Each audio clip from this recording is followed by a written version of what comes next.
Hello there again. The first big part of our course is going to be dedicated to tactics.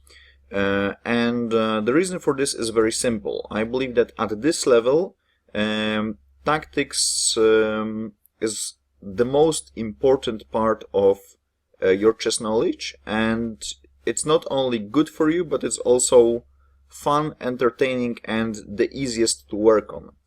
You will not only improve your game to the biggest degree if you work on tactics, but also it will allow you to score numerous points in your games. So don't be surprised if great majority of your games is going to be won by tactics. At this level, you really need to master the basics, so pattern recognition. You need to be able to visualize positions properly, even though it's something that everyone struggles at every level. But at this point, you already need to be aware of the fact that calculating for a few moves in a row without making those moves on the board is a very important quality of a strong chess player. So this is also something we're going to discuss in detail. So chess tactical vision, and also you need to be able to correctly identify your goals when you're calculating. So the biggest difficulty that I find in for improving players is that in the training, they're often told either by the coach or by the instruction in the book or on the website, wherever, that they need to achieve something. Give checkmate into moves, win a piece, or whatever it is. In the game, such instruction is not given. So you need to first identify the possibility to even calculate, because you may just make any random move without even spotting that the tactics is available. Second of all, you need to be able to correctly identify your goal, so you need to find out on your own what you want to achieve. And lastly, you need to, of course, calculate properly so that you don't miss anything somewhere along the lines. Something that is also very difficult at this level, that I've seen from my own students, is finding the best possible replies for the opponent. This is, of course, something we all struggle with, but again, you need to be able to do that without help of your opponent, because your opponent is not going to tell you how he's going to react. So this introduction, the purpose of this introduction was already to highlight you that we're going to discuss all of these areas, and we're going to discuss how to work on those. So I'm going to show you a couple of tricks, couple of training options that you can perform on your own without even having to ask for the help of anyone, because self-improvement at this level is the key to quickly improving your own play and also your rating.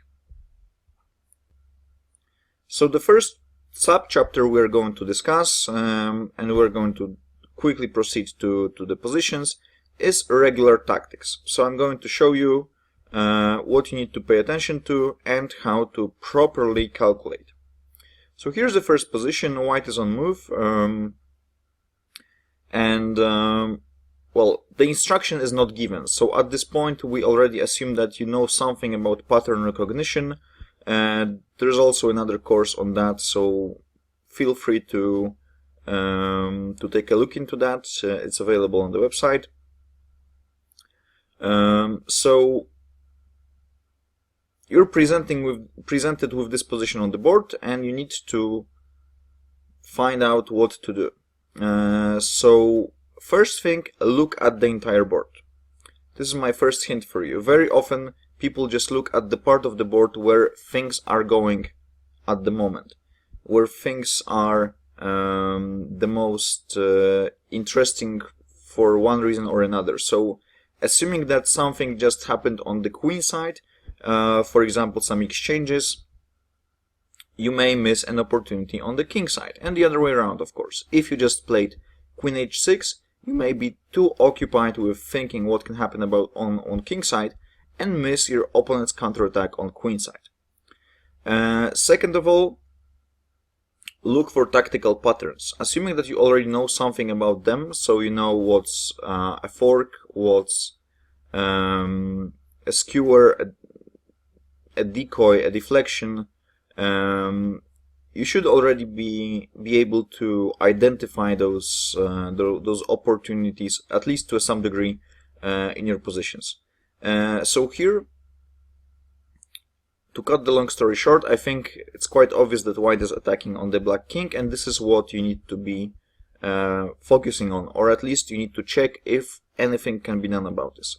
It's quite clear that white cannot play queen g7 due to rook g8, due to the rook on g8, but also the black pawn on h7 seems quite vulnerable, and if we manage to put another piece attacking this h7 square, then h7 pawn, then we might be able to deliver checkmate. So the first move that comes to mind is of course rook d3.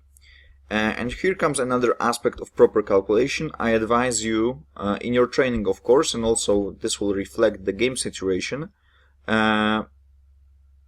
whenever you're given a task as a position to solve, don't move pieces on the board. Try to imagine the whole sequence of moves before playing this on the board.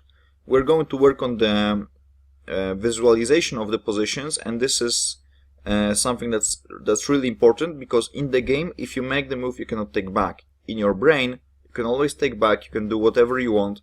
So assuming that you're going to be able to see the position properly in your brain without moving pieces on the board, you will be exceptionally strong tactical player, because you will have an opportunity sort of to have a board, a regular one, and also another analysis board just right next to you. And on that analysis board you can do whatever you want, provided that you don't make moves on the board you're currently playing on.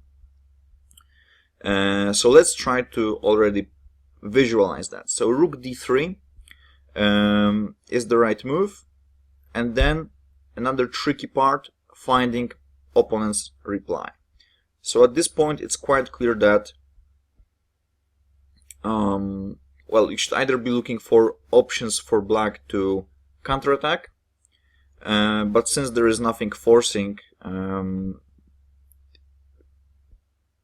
we can already look for some other moves for black. So this will be preventing rook h3, or preventing the effect of rook h3, sort of. So you can look for options that will perhaps cover h3 square, something like this doesn't exist, or prevent the effect of rook h3, so prevent the possibility to play rook h3 or the strength of it.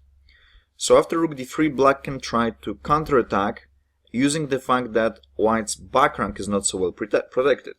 So after rook d3, I think a logical continuation would be rook c to d8. Why not rook g to d8? Because of course queen g7 checkmate goes.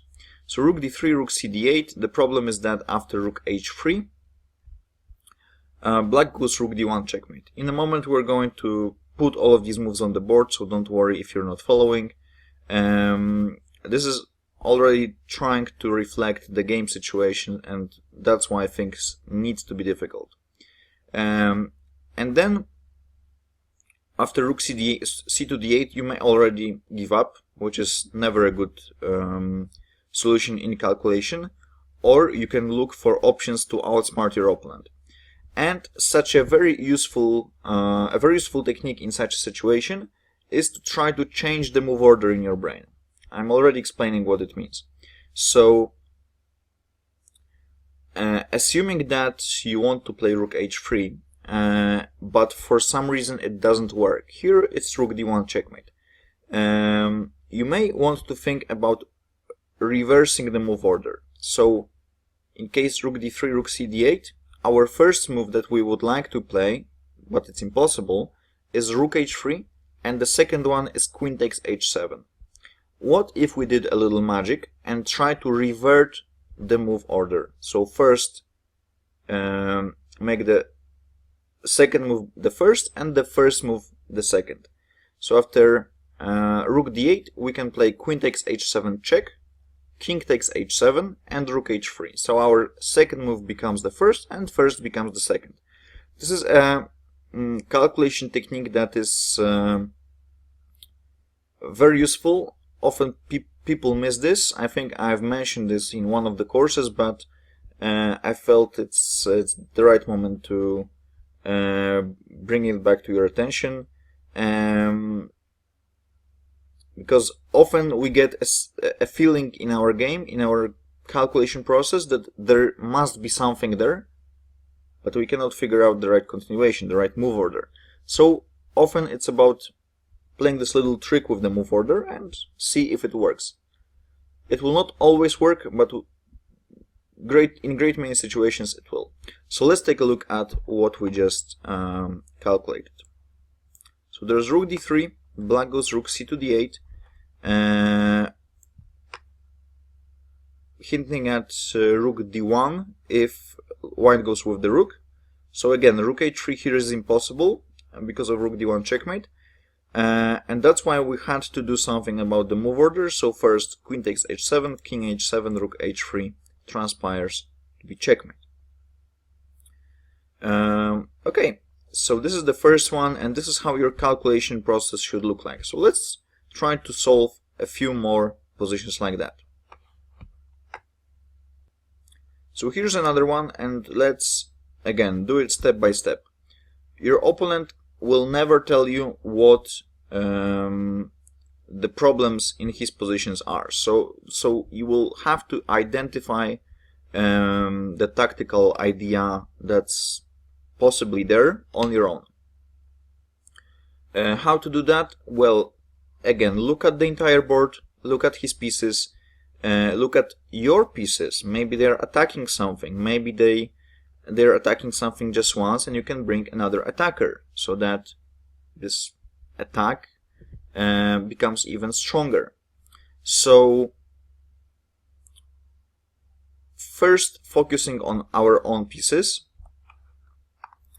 I see that the knight attacks the bishop on b7, but the bishop is protected. Okay, so possibly the exchange of the knight for the bishop is nothing attractive. You could consider this if you're really afraid of the potential strength of the bishop on b7, but again, this is probably not a move that is going to win the game or material.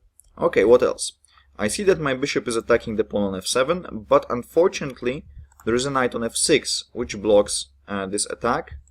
Otherwise I would be able to capture the pawn on f7. So again, look at the entire board. The bishop is on b3 on queen side, the rook is on f1 on king side, but if you put that things together, they have common goal, common target, which is the f7 pawn. So that already implies that even though the pieces are placed on two parts of the board, they are well coordinated. Okay, so the knight on f6 prevents us from actually getting access to the black king. What else? I see that there is an open file there's an open d file which can be used, but again, I would love to be able to put the rook on d7. Let's put that in yellow maybe. But then the black knight takes on d7. So already it feels like the knight on f6 has more than one function, which means that it may be overloaded in defense. And once you realize this, you try to find a way to get rid of the knight or to force it to move, because it just needs to move, it just needs to do something, because it performs so many functions at the same time. So the first move that will probably pop up to your head is something like g4. Why? Because the knight on h5 is under attack. Okay, like I think the arrows are already there's just too many arrows at this point. Okay, I hope it's clear now. So assuming that you want to play something like g4, which might be tempting, because if black takes on g4, you get to play rook takes f7. And this if word is another thing I would like to pay your attention to. Very often, I've seen that from my own students, chess players calculate in sort of a hope chess. It's actually not only about calculation, but about playing the game as such. Just it applies to every aspect of the game. So you hope that your opponent is going to play the move that you want him to play. Also, it applies to calculation. You hope that he's going to cooperate with you. He will not. If you're playing an opponent of approximately same level, you can assume that if you see a trick, he will also see the trick. So if you make a move that is just dubious, which is not strong, it shouldn't be played if we're talking about proper moves with proper functions. Don't play this move, because if you see that there is a trick, you will probably also find that there is something wrong with this move, and he will just defend. He will smell a rat. So after g4, your opponent is obviously not going to take on g4, because he will realize that he will just lose the game immediately. So he will play knight f4 if knight f4 was not available, because, for example, the pawn will stood on e3. That's a different story, because it's not really a trap, it's not really hope chess, it's objectively the strongest move, because you're just winning the knight. Okay, but we know that this is not the strongest. Black has a legitimate reply to that, so let's look for the alternatives. And the alternative is a bit more difficult, but again, I'm pretty sure that if you're already, if you have some expertise in chess calculation, in pattern recognition, you will already see that there is deflection or decoy, depending from what perspective you see this. I would say it's rather of a deflection. So there's rook d7. Again, we're going to put things on the board later on, but first of all, let's try to use this ultimate calculation version. So let's try to calculate everything in our brains. This is really the most beneficial, and again, this reflects the game condition. You need to do everything to do that. You need to think as if it was your game. So rook d7, what possibilities does black have? Well, the pawn on f7 is under attack, the bishop on b7 is under attack. So the only way to protect everything along the 7th would be either to move the bishop from b7, but then the rook on a7 drops, or play rook e7, but that just blunders the rook in 1. So the logical answer is that he's either losing the bishop or the pawn, or else he's forced to take on d7. So this is practically the only move that black should consider. So rook d7, knight takes d7, and then we get time to take on f7 with check. And then we have our first branching point, because black can go king g8 or king h8. Let's start with king h8. Then again, try to visualize the position. This is already, I can realize, it may be difficult. We're going to talk about visualization in a moment, don't worry about that. So after rook f7, what you need to realize that the rook is already there. The king is under attack. Everything along the 7th is controlled by your own rook. You don't have the other rook, so that's what's changed. The knight is on d7, not on f6. So after king h8, if you look at this position and remember what changed, so what we mentioned a moment ago, the move that comes to your mind, or hopefully that should come up to your mind, is knight takes g6, because the pawn is not there anymore, the pawn on f7. It's a forcing move, quite close to the black king, it's a check, and then black pretty much needs to play king g8. And after king g8, this is probably the most difficult part, because you need to again adjust to the many changes that happened on the board.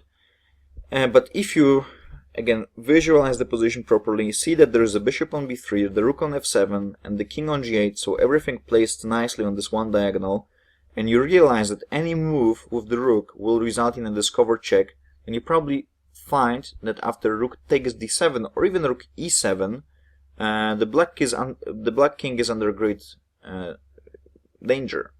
It's under check by the bishop from b3. And the knight on g6 covers both f8 and h8, and therefore the only moves that will stop the checks are just putting the pieces in the way of the bishop.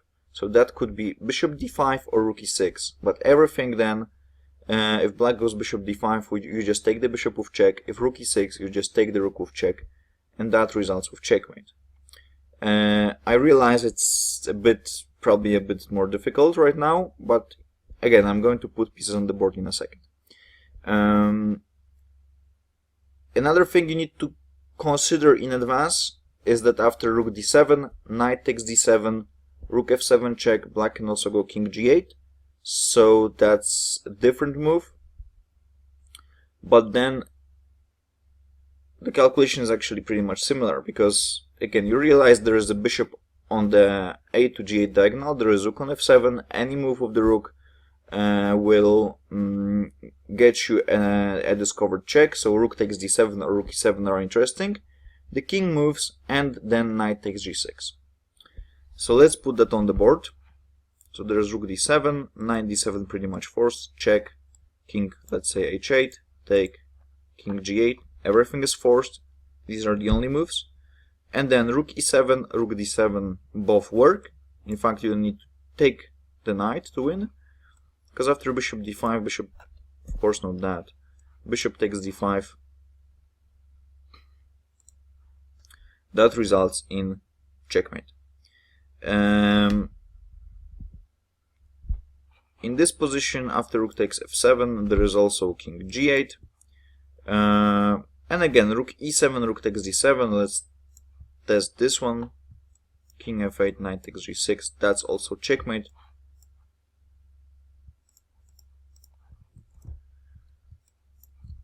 Because there is a check, and all of these squares are under white's control.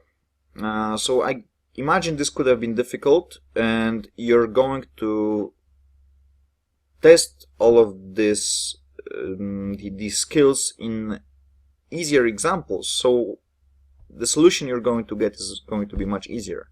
But I didn't really want to put simple positions on purpose, because I wanted the course to be challenging, and also there is another entire course that I've made on pattern recognition. So if you feel you want to get back to the basics, you may want to consider that course.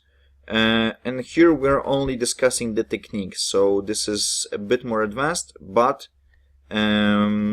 if you put those two things together, so if you get the theoretical knowledge about pattern recognition and the technique, your game is going to be improved very, very quickly. Okay, let's move on to another one. So I think this is going to be much easier because the solution is quicker, shorter, but maybe the solution itself is not that easy because you need to find one move. So again, same process. Let's look at black's pieces first. Let's look at functions they perform. Let's look at white's position as well. So first thing you realize, black is down material.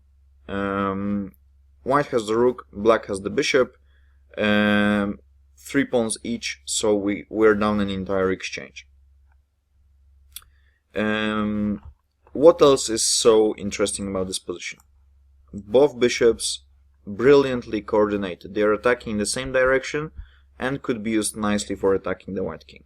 What else? The queen on b8 is cutting the white king along the b file. So in fact, if there was a check, the king does not have a single square to escape, so it will need to use the protection of other pieces. And that's a very precious information.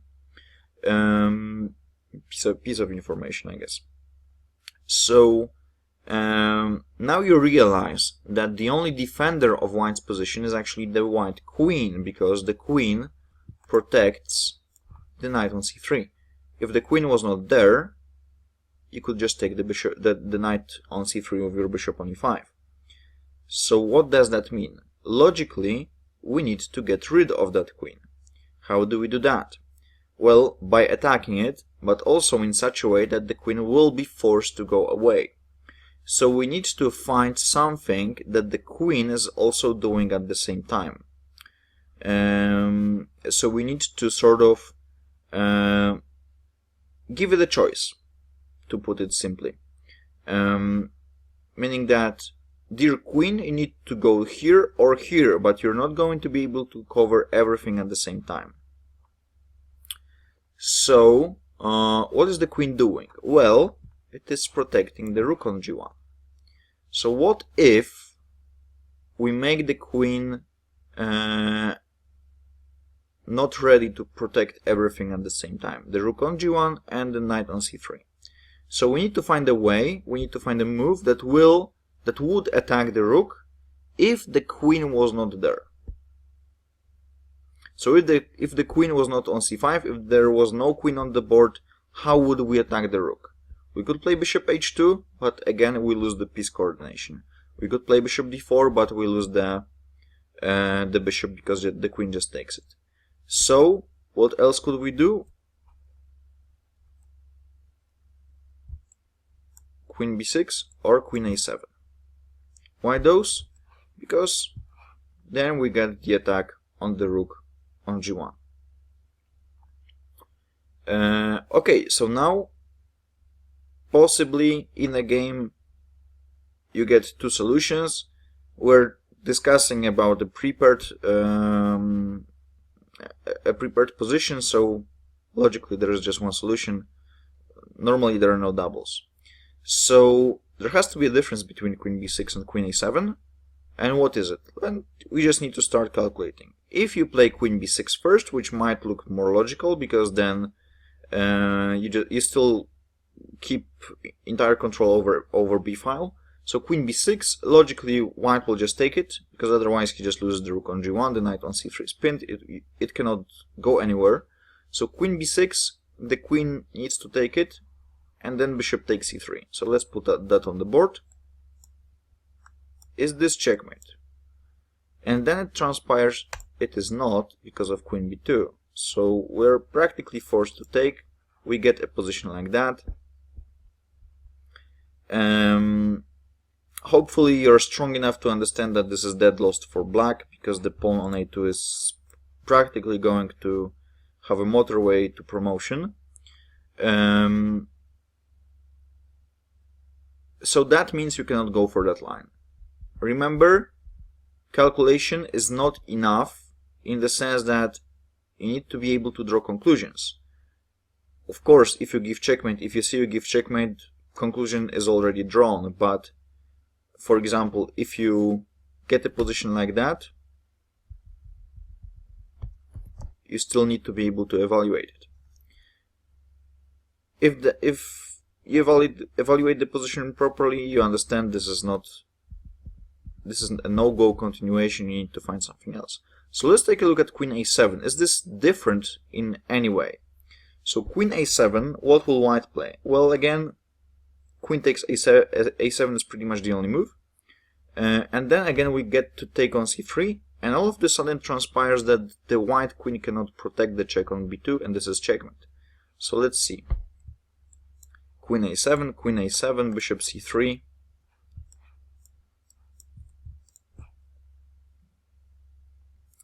The end. And this is how your calculation process should look like. You probably realize that already what I did here was very, very quick. I didn't consider the bad moves, but in your game you can actually eliminate great many bad moves by concentrating on those aspects. So look at your own pieces, look at your opponent's pieces, the potential areas that could be attacked. So a weak king, an isolated piece that is somewhere maybe not protected by any of your opponent's pieces. And then once you realize this, you start looking for things that can be done. So you need to use your pattern recognition. This is pretty essential. If you don't know what's a pin or a skewer or a fork, then you will find it very difficult to find the right moves. Of course, the terminology is irrelevant, but it does help you to when you're at least able to identify the mechanisms.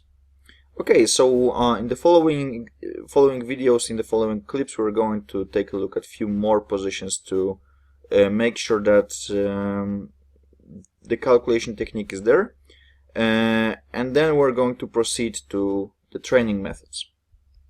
Thanks for watching.